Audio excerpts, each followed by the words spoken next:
Bismillah. Melanjutkan bahasan kita mengenai statistik ya, atau analisis data, muncul suatu pertanyaan. Apa sih sebenarnya tujuan dari melakukan sebuah proses analisis data?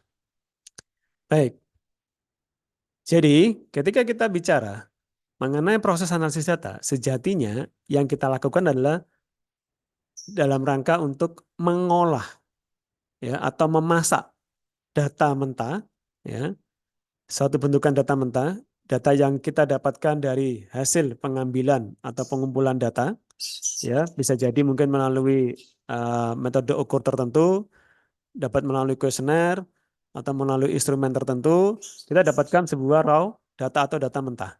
Data mentah tidak dapat berarti apa-apa ini.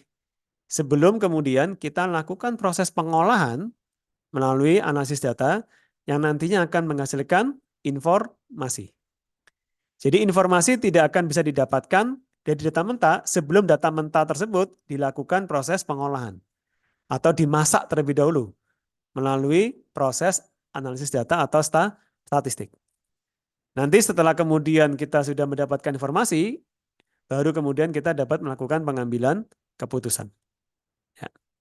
Nah, terkait dengan analisis data, ada dua tahapan atau ada dua jenis analisis data, yaitu analisis deskriptif dan analisis inferensial.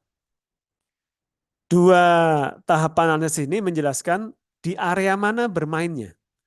Bila kita berbicara mengenai analisis deskriptif, maka ini kita berbicara di area bermainnya sampel atau menggambarkan profil sampel.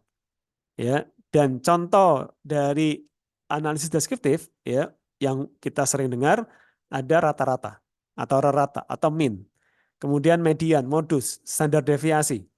Ini adalah contoh dari analisis deskriptif yang menggambarkan sampel atau profil sampel. Jadi kalau kita mengetahui suatu informasi mengenai nilai rata-rata atau mean sebuah data, berarti itu adalah profil dari sampel. Kemudian berikutnya adalah ketika kita bicara di level populasi, ya maka kita akan membutuhkan tahapan analisis berikutnya yang disebut sebagai analisis inferensial. Yang di dalamnya ya nanti akan dengan tujuan apa? Dengan tujuan untuk generalisasi. Jadi proses membawa profil yang ada di sampel ya kemudian diharapkan dapat menggambarkan kondisi yang ada di populasi. Karena kan peneliti ketika meneliti sampel berarti kan tidak bisa meneliti di populasi. Nah, harapannya apa yang didapatkan di sampel ini juga menggambarkan apa yang terjadi di populasi. Nah, proses itu disebut sebagai generalisasi. Yang nantinya akan ada dua nanti bentuknya, yaitu dapat berupa estimasi ataupun uji hipotesis. Uji hipotesis ini juga dikenal juga dengan sebutan uji statistik. Ada syaratnya tetapi uji inferensial, analisis inferensial ini ada syaratnya. Syaratnya adalah hanya bila sampelnya diambil secara random dan jumlahnya cukup. Dua-duanya ini harus terpenuhi. Tidak boleh salah satu.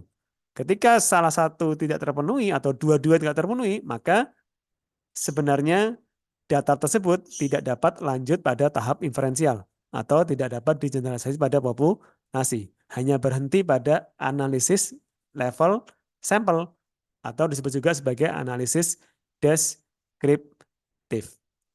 Baik, ini adalah untuk gambaran mengenai analisis data ya dan juga pembagiannya yaitu deskriptif dan inferensial.